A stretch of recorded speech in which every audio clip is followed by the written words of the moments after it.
You know, when we talk about excavation safety, we're not just talking about some rules in a book or trying to avoid fines. We're talking about the very real, very thin line between a normal day on the job and a fatal mistake. So let's dive into the rules, because understanding them is literally what keeps people alive. This isn't some hypothetical situation I made up. This is a direct quote from an official incident report. A person went to their job one morning and never came home, all because of a hole in the ground. Just let that sink in.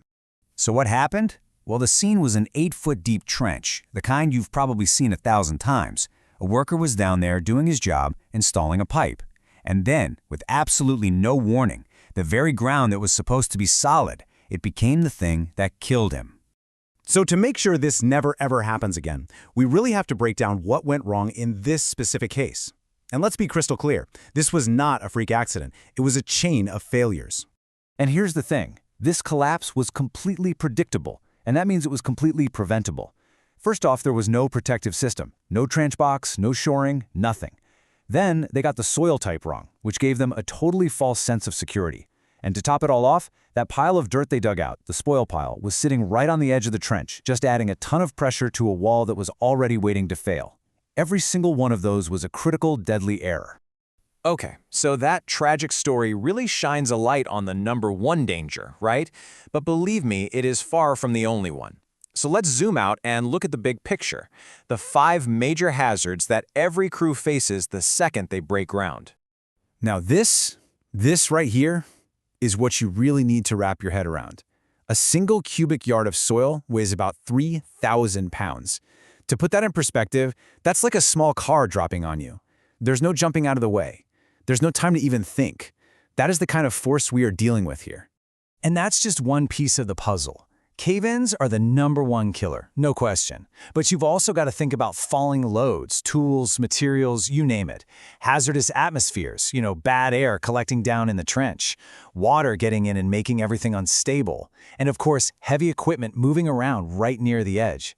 It is an incredibly dangerous environment. So, how do you even begin to manage all those risks? Well, the good news is we don't have to guess. OSHA has already written the safety playbook for us.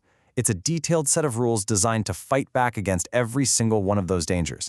And it all starts before you even think about moving that first bucket of dirt. You absolutely have to know what's buried underground. That means calling 811, locating every gas line, water main, all of it. Then you got to let the utility companies know you're about to dig. And finally, you have to protect whatever you find and support anything on the surface, like sidewalks or poles, that could collapse once you start digging.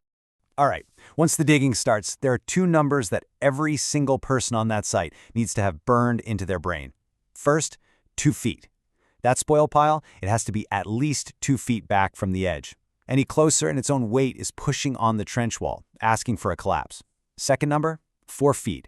The moment a trench gets 4 feet deep, you need a ladder. And that ladder needs to be no more than 25 feet away from anyone working in there. These aren't suggestions, they're lifesavers. And listen, it can't just be any old ladder. Just look at this. On the left, you've got some rickety homemade thing that's an accident waiting to happen. On the right, you see how it's supposed to be done? A pro-grade ladder set up correctly. And here's another critical rule. The ladder has to stick up at least 3 feet above the top of the trench. Why? So you can get on and off it safely without fumbling around at the edge.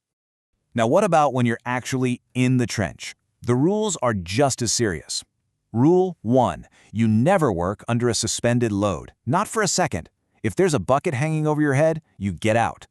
Rule 2, water. If you see water seeping in and starting to pool, you don't work in it, period. You get pumps in there to get that water out. And finally, bad air.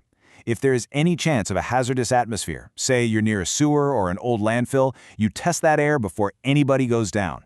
And this is what getting the water out actually looks like.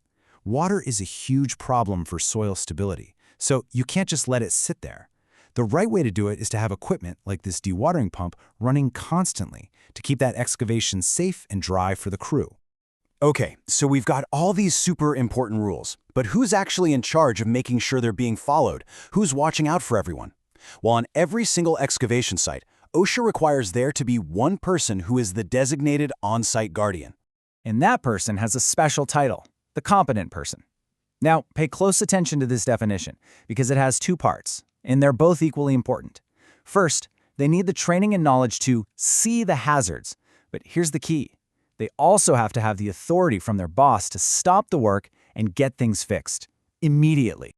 So what's their job exactly? Well, they're inspecting the site every single day before anyone starts working. They're the one classifying the soil, checking the shoring, looking for water, testing the air, and most importantly, look at that last point, they have the absolute authority to yell stop work if they see anything unsafe.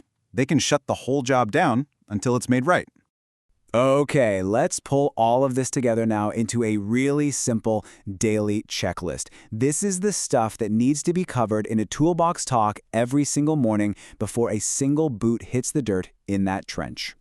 This is it. This is your 10-minute safety brief. Cave-ins kill, and they kill fast. Trench hits 4 feet deep? You need a ladder. That spoil pile? Keep it 2 feet back. Not sure about the air? Test it. Never, ever work under a suspended load. A competent person must do a daily inspection. And the final golden rule, if conditions change, it starts to rain, you see new cracks, anything, you stop work. It really is that simple. So at the end of the day, the playbook is written. The dangers are well known. These rules aren't secrets. They are safety standards that were paid for by past tragedies. So the only real question left is, are these rules being followed on your site every single day?